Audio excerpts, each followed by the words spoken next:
Amados y amadas, estamos en la sesión número 65 de este comentario bíblico de Apocalipsis. Oremos.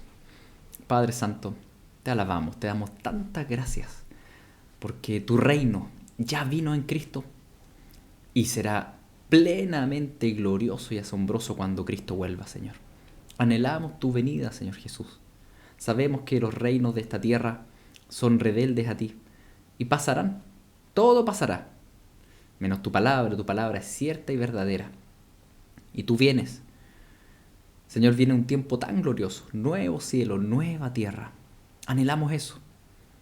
Ayúdanos hoy día al leer este texto, a ya gozarnos de la caída de Babilonia y la instauración de la nueva Jerusalén. Te damos gracias. Amén. Queridos, hoy día el texto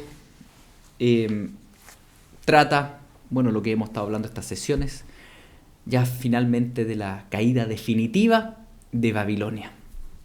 La caída de la ciudad enemiga de Dios. La caída de esta ciudad que ha sido rebelde contra Dios, de esta población, de este grupo, ¿no es cierto?, rebelde contra Dios, lleno de abominaciones. La caída de Babilonia. Y eso fue profetizado ya por los antiguos profetas, por Isaías y específicamente por Jeremías, en el cual me quiero centrar un poco antes de entrar al texto de hoy. Porque resulta que Jeremías dijo por ahí en el capítulo 25, vamos a ir al capítulo 25 de Jeremías, que ya lo leímos hace varios meses atrás, y les voy a explicar por qué. Capítulo 25, versículo 12 dice: y cuando se cumplan los 70 años, castigaré al rey de Babilonia y a aquella nación por su maldad, ha dicho Jehová, y a la tierra a los caldeos, y la convertiré en desierto para siempre, en perpetua desolación. El Señor le dijo a Jeremías: mira, después de 70 años voy a destruir Babilonia. Y sí, Daniel, cuando él fue llevado a Babilonia, Daniel interpretó esta profecía de los 70 años como algo literal que iba a acontecer. 70 años y después Babilonia iba a ser destruido y retornaba en Israel. Y de hecho, en parte así fue.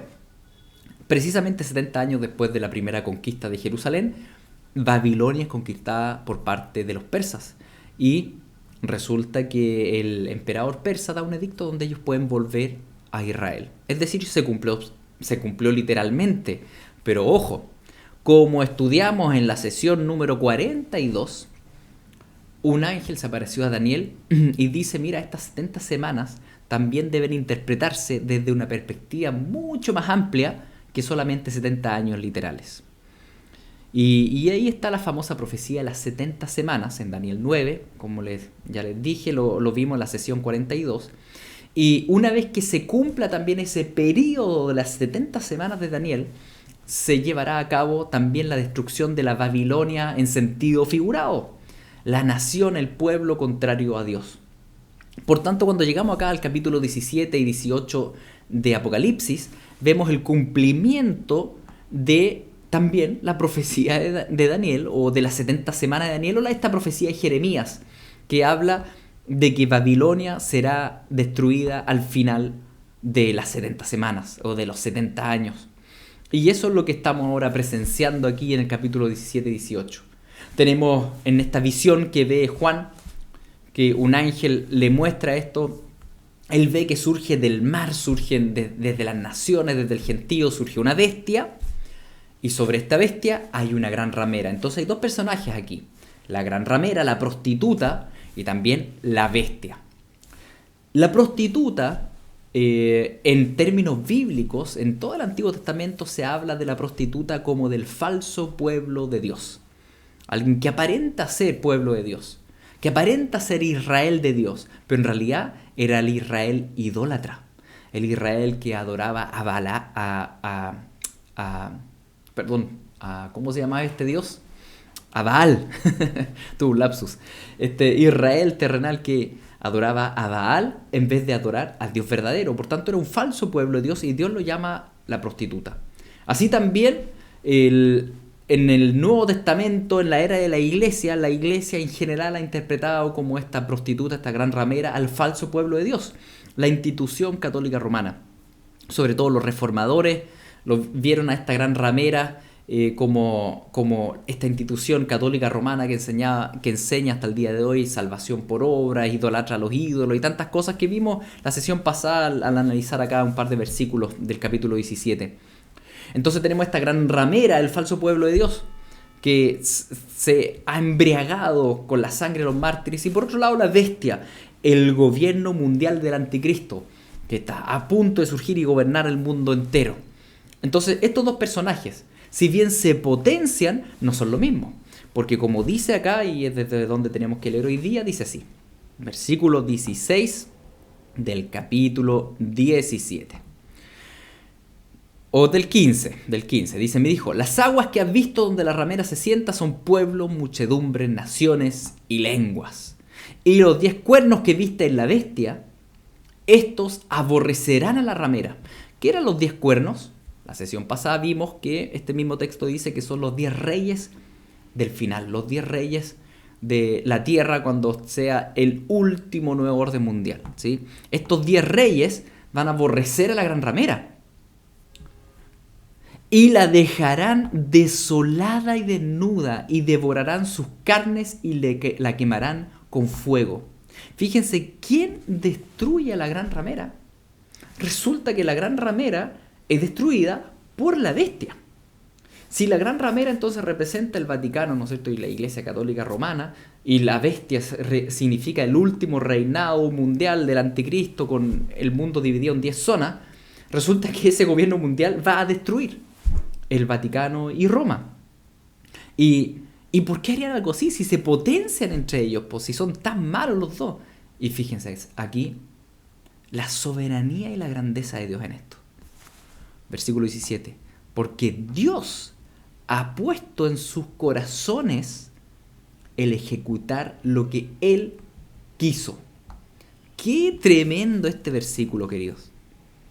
Tenemos a los 10 reyes más malos de la historia, los reyes del final, los 10 emperadores mundiales que van a darle y atribuirle el poder al anticristo, malos, malos, malos. Y fíjese que incluso esos corazones están en las manos del Señor. Nadie escapa del control soberano, bondadoso y santo del Señor. Y tan santo es el Señor que incluso a esos malos, malos, malos los hace hacer algo que es agradable a Él, que es la destrucción de la gran ramera. Dice, Dios ha puesto en sus corazones el ejecutar lo que Él quiso. Esto me recuerda a Proverbios 21. Proverbios 21 que habla de esta soberanía de Dios sobre los reyes de la tierra, cuando dice en el versículo 1, como los repartimientos de las aguas, así está el corazón del rey en la mano de Jehová. A todo lo que quiere lo inclina. Así como llevar el agua por distintos canales, así de fácil es para el Señor inclinar el corazón del rey hacia donde Él quiere. Y lo vemos acá efectivamente presente en el capítulo 17, ¿no es cierto? Versículo 17, donde dice que Dios ha puesto a esos 10 reyes ejecutar lo que Él quiso. ¿Y qué quiso?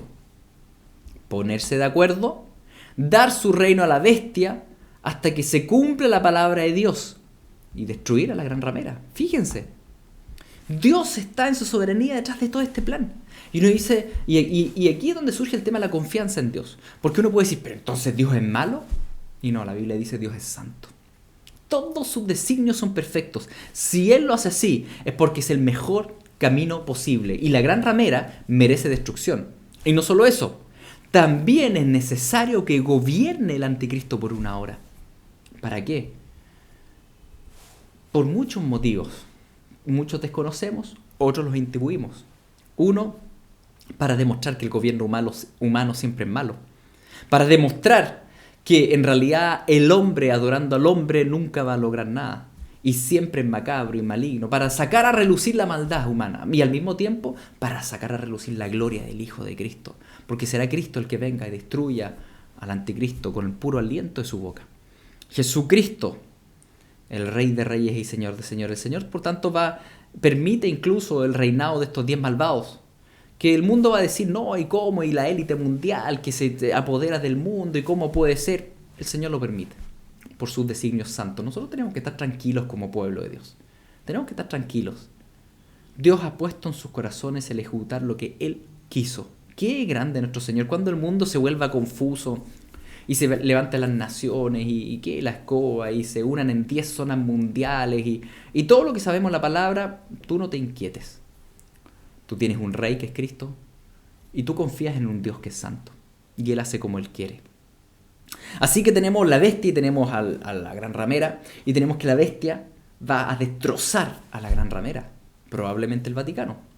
Y la mujer que has visto en la gran ciudad que reina sobre los reyes de la tierra.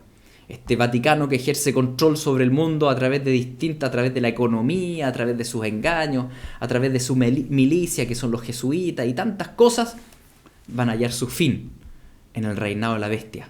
Hasta ahora tal vez ninguna nación se ha podido oponer al Vaticano, pero la bestia sí lo va a hacer. Y dice que va a dejarla desolada. Después de esto, vi a otro ángel descender del cielo con gran poder y la tierra fue alumbrada con su gloria y clamó con voz potente diciendo, ha caído la gran Babilonia. Y se ha hecho habitación de demonios y guarida de todo espíritu inmundo y albergue toda ave inmunda y aborrecible. Porque todas las naciones han bebido del vino del furor de su fornicación y los reyes de la tierra han fornicado con ella y los mercaderes de la tierra se han enriquecido de la potencia de sus deleites. Viene este ángel y al igual que el capítulo 14 dice, ha caído la gran Babilonia. Ahora sí, viene finalmente la destrucción, es merecido. Esta prostituta que parece creyente, que aparenta piedad, pero no, es una abominación, llena de pedofilia, llena de ocultismo y luciferiano. Es una abominación, tiene que ser destruida, dice. Y el mundo ha fornicado con ella en sus idolatrías. Ahora, ¿por qué viene este ángel poderoso y clama? Porque da pie a esta segunda voz, dice, y oí otra voz del cielo que decía, salid de ella, pueblo mío, para que no seáis partícipes de sus pecados, ni recibáis parte de sus plagas.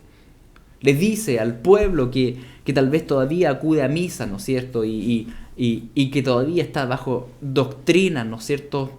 Herejías en realidad en la Iglesia Católica. Y nuevamente quiero hacer la separación que siempre hago. Una cosa es la institución católica y otra cosa es el pueblo de Dios que aún va, ¿no es cierto?, a la Iglesia Católica, donde el Señor le dice, salgan, pueblo mío, salgan para que no sean partícipes de sus pecados, ni reciban parte de sus plagas. Y aquí, obviamente, está tomando las palabras que los mismos profetas dijeron, y dentro de eso, Jeremías también. Jeremías 51, cuando le decía al pueblo de Dios, le decía, salgan de Babilonia, salgan, porque les parece que tienen piedad, pero tienen pura apariencia de piedad. Si las pruebas han demostrado más de una vez que en realidad ahí solo hay maldad. En el capítulo 51, versículo 44, dice, y juzgaré a Abel en Babilonia, y sacaré de su boca lo que se ha tragado, y no vendrán más naciones a él, y el muro de Babilonia caerá. Salid de en medio de ella, pueblo mío, y salvad cada uno su vida del ardor de la ira de Jehová. ¿Para qué se van a someter a la ira de Jehová? Y no desmaye vuestro corazón, ni temáis a causa del rumor que se oirá por la tierra. En un año vendrá el rumor, y después de otro año otro rumor, y habrá violencia y la tierra, y dominador contra dominador. Por tanto, he aquí, vienen días en que yo destruiré los ídolos de Babilonia, y toda su tierra será avergonzada, y todos sus muertos caerán en medio de ella. Babilonia va a ser destruida, dice el Señor. ¿Para qué sigues ahí? Huye de Babilonia, huye de esto. Y me salto un par de versículos y fíjense lo que dice el 50. Los que escapasteis de la espada, andad, no se detengan.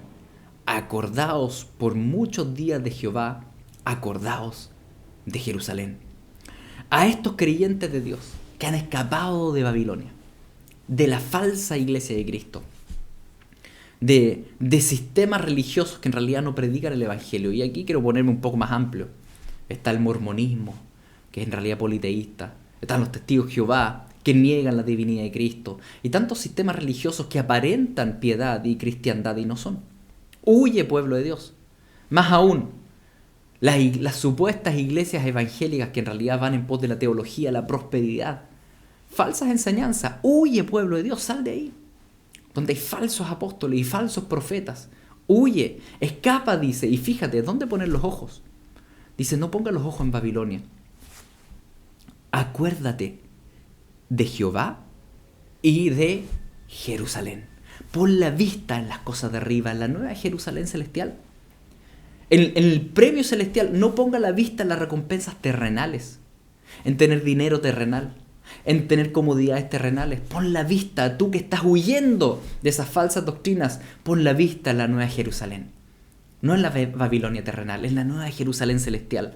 Esa que está junto al trono de Dios, en la cual mora Dios, y donde está el jardín del Edén, adentro de la ciudad gloriosa. Pon la vista arriba, dice, acuérdate de Jerusalén, eso te va a ayudar mucho en la huida, en la esperanza la que nos sostiene. Y me salto un par de versículos y dice, porque vino destruidor contra ella, contra Babilonia, y sus valientes fueron apresados. El arco de ellos fue quebrado, porque Jehová, Dios de retribuciones, dará la paga. Y embriagaré a sus príncipes y a sus sabios, a sus capitanes, a sus nobles y a sus fuertes, y dormirán sueño eterno y no despertarán, dice el rey, cuyo nombre es Jehová de los ejércitos. Babilonia va a ser destruida. ¿Para qué va a seguir ahí? Dice él. Huye, huye de ahí, fija tus ojos en la nueva Jerusalén celestial. Es en esa línea entonces que este texto de Apocalipsis está hablándonos y le dice al pueblo de Dios, oí una voz del cielo que decía, salgan de ella, pueblo mío, para que no sean partícipes de sus pecados, ni reciban parte de sus plagas. Salgan, pueblo mío. Y uno dice, ¿por qué va a haber pueblo suyo aún en ese momento, Apocalipsis 18? Porque recuerden que el ángel le mostró a Juan donde iba a derramar las copas de la ira. Y creemos que en realidad el pueblo de Dios va a estar probablemente presente hasta justo antes de las copas, ¿no es cierto? ¿Para qué va a quedarse en Babilonia y ser partícipe de las copas de Dios? Al menos ese es mi pensamiento desde mi postura del arrebatamiento, pero como ustedes saben, es un gran misterio que a su debido tiempo sabremos. Entonces, dice, pueblo mío, huye. Y a continuación, porque sus pecados han llegado hasta el cielo, y Dios se ha acordado de sus maldades. Dadle a ella, ¿a quién? A Babilonia, a la gran ramera. Dadle a ella como ella os ha dado, y pagadle doble según sus obras. En el cáliz que ella preparó bebida, preparadle a ella el doble. Cuanto ella se ha glorificado y ha vivido en deleites, tanto dadle en tormento y llanto. Porque dice en su corazón, yo estoy sentada como reina y no soy viuda y no veré llanto. Eso dice el falso sistema de la religiosidad piadosa, supuestamente cristiana, y cuando no lo es. Un sistema, ¿no es cierto?, que ha acumulado dinero, millones y millones en oro, tanto el Vaticano como el mormonismo, ¿no es cierto?, y tantos sistemas sectarios y religiosos. Y que viven ahí, ¿no es cierto?, sentados como esta gran ramera dice, soy reina, no soy viuda, pero dice, tú vas a recibir el doble de tu paga, por lo cual en un solo día vendrán sus plagas, muerte, llanto, hambre, y será quemada con fuego, porque poderoso es Dios, el Señor que la juzga. Y al ver estos versículos, la verdad es que a mí, si pienso en esta figura de la bestia, el gobierno mundial final, y el Vaticano, esta ciudad que va a ser destruida, y veo estos versículos, da la impresión que incluso tiene pinta de bomba atómica esto. Porque recuerden que el capítulo 17 decía los 10 cuernos que viste en la bestia, estos aborrecerán a la ramera y la dejarán desolada y desnuda, y devorarán sus carnes y la quemarán con fuego. En un solo día va a ser destruida con fuego. Puede ser un incendio, pero me parece bastante más dramático lo que sale acá. Porque dice muerte, llanto, hambre, será quemada con fuego, porque poderoso es el Dios que la juzga. Y los reyes de la tierra que han fornicado con ella y que con ella han vivido en deleite, llorarán y harán lamentación sobre ella cuando vean el humo de su incendio. Sí, hay un incendio, hay fuego. Me salto al versículo 17 y 18.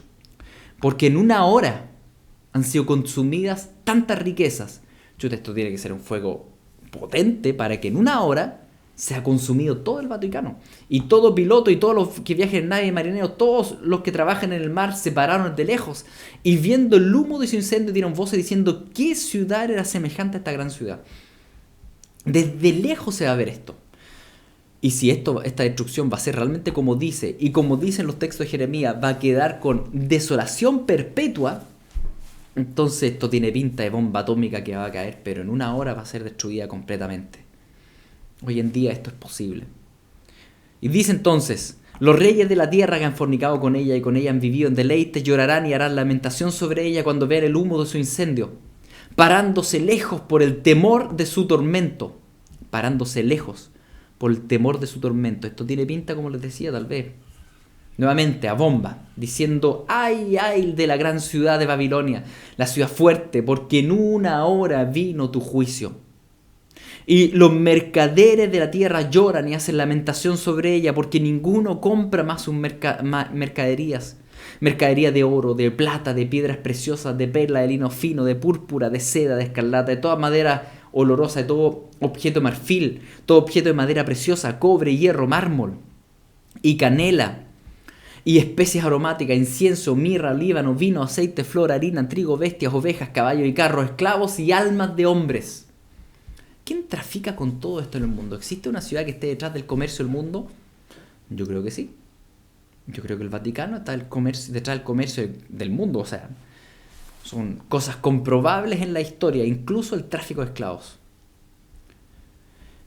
Y dice, y aquí me quiero detener un poco: los frutos codiciados por tu alma se apartaron de ti. Y todas las cosas exquisitas, espléndidas te han faltado y nunca más las hallarás. Y esta es la paradoja de la codicia. ¿Qué es codiciar? Codiciar siempre es querer más. Más que lo que Dios me ha dado. Más riqueza, más comodidades, más conocimiento. Recuerden que Eva pecó porque codició sabiduría. La codicia es querer más de lo que tenemos. Más de lo que Dios nos ha dado. Más que los límites que Dios ha impuesto tal vez en nuestra vida o en el conocimiento. La codicia es más, querer más. Y la paradoja de la codicia, que al querer más, perdemos lo que tenemos. Fíjense qué paradójico es la codicia. Si quieres más de las cosas creadas, terminas no teniendo las cosas creadas. Lo único que se nos está permitido desear más es de Dios, es del Creador, es de Cristo. Desea más de Cristo y obtendrás más de Cristo y toda la creación. Gobernarás con Él. Pero si no deseas a Cristo, sino que deseas más de la creación, entonces incluso la creación no la tendrás. Esa es la paradoja de la codicia. Y el mundo se direcciona hacia eso. El mundo quiere más salud y tendrá muerte. El mundo desea más riquezas y tendrá pobreza. El mundo desea más comodidades y tendrá sufrimientos. ¿Y qué deseas tú más? ¿Más qué? ¿Más vacaciones? ¿Más reposo? ¿Más qué? Las cosas creadas no son malas, pero lo único que debemos desear más es de Cristo, más de Él, más llenura de Él, más conocimiento de Él, más deleite en Él, más estar con Él. Y el Señor te dará todas las cosas, porque en Cristo obtenemos todas las cosas, pero por medio de Él, no sin Él. Entonces la paradoja de la codicia es que uno desea todas las cosas y termina no teniendo nada. Dice: los frutos codiciados, los frutos que codiciaron el mundo y también las personas, los frutos codiciados por tu alma, se apartaron de ti. Aquello que el ser humano codicia, termina no teniéndolo. Recordemos entonces el fruto de Eva. Ella codició sabiduría. ¿Y tuvo sabiduría? ¿O tuvo necedad? La verdad es que cosechó necedad. Porque los frutos codiciados por nuestra alma se apartan de nosotros. Si yo busco conocimiento y lo busco fuera de Cristo, voy a obtener necedad, no conocimiento. Solo en Cristo debemos obtener el conocimiento. En eso consiste la enseñanza de Dios detrás del árbol de la ciencia del bien y del mal. Creó el árbol de la ciencia del bien y del mal y dijo: no coman de él. ¿Por qué? Enseñándoles que no podemos obtener conocimiento del bien y del mal de las cosas creadas, sino solamente de Dios y el único mediador entre Dios y los hombres, que es Cristo. ¿Quieren más? Entonces, busca más de Cristo, más de Él. Pero todos aquellos que vayan en pos de lo asombroso de la gran Babilonia y hagan lo mismo que ella, quieran más de las cosas creadas, más riquezas, más comodidades, más comida, más de todo, van a terminar, como dice acá, los frutos codiciados por tu alma se apartarán de ti. Huye de la codicia, anda en pos de la gratitud. La gratitud es contraria a la codicia. La gratitud tiene que ver con agradecer a Dios con lo que tenemos. Tiene que ver con estar satisfechos en Él, porque en Él lo tenemos todo. Eso es contrario a la codicia. La codicia es el lenguaje de Babilonia. La gratitud es el lenguaje de la Nueva Jerusalén. Todo ahí alaba al Señor. Todos están agradecidos con lo que Dios ha dado. ¿Para qué más? Si con Cristo lo tenemos todo. Así que, mis queridos, tal vez vivimos y creemos en Cristo, pero muchas veces vivimos codiciando como si estuviésemos en Babilonia. ¿Qué nos dice la Biblia? Huye de Babilonia, sal de ahí, sal del mundo codicioso. Más bien vive en gratitud y alabanza a Cristo. Vive en gratitud. Los mercaderes de estas cosas que se han enriquecido a costa de ellas se paran desde lejos por temor de su tormento, de esta bomba atómica, llorando y lamentando, diciendo: ¡ay, ay de la gran ciudad, que estaba vestida de lino fino, de púrpura, de escarlata, y estaba adornada de oro, de piedras preciosas y de perla! Porque en una hora han sido consumidas tantas riquezas, y todo piloto, y todos los que viajan en naves y marineros, y todos los que trabajan en el mar, se pararon lejos. Y viendo el humo de su incendio dieron voces diciendo: ¿qué ciudad era semejante a esta gran ciudad? Y echaron polvo sobre sus cabezas y dieron voces llorando y lamentando, diciendo: ¡ay, ay, ay, la gran ciudad, en la cual todos los que tenían naves en el mar se habían enriquecido de sus riquezas, pues en una hora ha sido desolada! Hay cosas que se repiten en todos estos versículos. Llama la atención que siempre está cerca el mar y hay marineros, ¿no es cierto? Bueno, el Mediterráneo fue crucial para todo el desarrollo de la civilización ahí, ¿no es cierto?, cerca de Roma. Y dice que están parados desde lejos, observando esta destrucción. Por tanto, pudiese ser Roma. Y también lo que se repite es que hay una destrucción que es repentina. El versículo 8, como leíamos, dice: en un solo día. El versículo 10 dice: en una hora. El versículo 17 dice nuevamente: en una hora. Y el versículo 19 insiste en esto: en una hora. Es decir, la destrucción es repentina, es de un momento a otro. Cayó la bomba y fue destruida. Así, la destrucción de la Babilonia, el misterio, esta gran ramera en el cual se halla el rastro de todos los mártires de la iglesia de Jesucristo, la verdadera iglesia. Y lo otro que se repite en este texto son los ayes, en 3 tandas. En el versículo 10 dice: ay, ay. En el versículo 16, ay, ay. En el versículo 19, ay, ay de la gran ciudad. Y los ayes son los juicios que Dios dictamina sobre los impíos. Los ayes. Y acá en este caso aparecen 3 tandas o aparecen 6 ayes dictaminados sobre la gran Babilonia, la gran ramera. Mis queridos, ¿qué sacamos en conclusión de esto? Varias cosas. Primero, que el Señor es soberano, como decíamos al inicio, sobre todos los reyes de la tierra, y Él tiene todo esto establecido. Cuando tú veas que los malos prosperan, dicen por ahí los salmistas, no te preocupes. El Señor sabe cómo lidiar con los impíos. Y los impíos se encaminan a destrucción. No te preocupes si ves que surge la bestia, si ves que en maldad gobierna la ramera sobre el mundo. Tú glorifica a Cristo, porque Dios sabe lo que hace. Y en una hora vendrá su destrucción.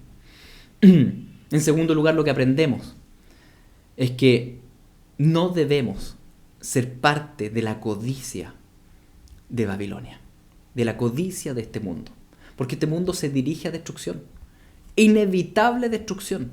Todo aquello que desea y que acumula en riquezas y en comodidades y en bienes, todo se quemará. Todo se quemará. ¿Y qué va a permanecer?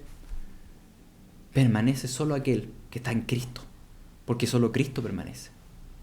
Por tanto, es necesario que tú y yo estemos en Cristo y no comulguemos con Babilonia. Y huyamos de toda codicia que pueda haber en nuestra alma.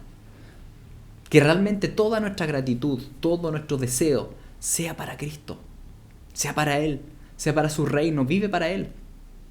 No te afanes, no te preocupes si ves que este mundo se desarma, que este mundo va tomando una dirección que va en plena persecución contra la iglesia. No te afanes. Tú canta alabanzas. Cuando te quiten tus pertenencias, canta alabanzas. Cuando te restrinjan todas tus libertades, canta alabanzas. Porque tú vas al país verdaderamente libre, a la nueva Jerusalén celestial. Tú no eres de este mundo.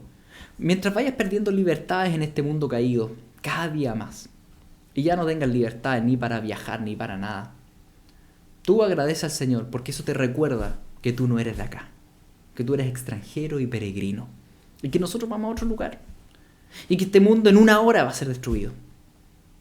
Nosotros la verdad es que estamos gozosos. Pueden encadenar nuestras manos, pero no nuestro espíritu. Nuestro espíritu está con Cristo plenamente libre. Así que nosotros somos un pueblo gozoso incluso en medio de las tribulaciones. Alabamos a Cristo porque en Él lo tenemos todo. Vamos a orar. Padre Santo, te damos tantas gracias porque se viene la destrucción de la Gran Babilonia.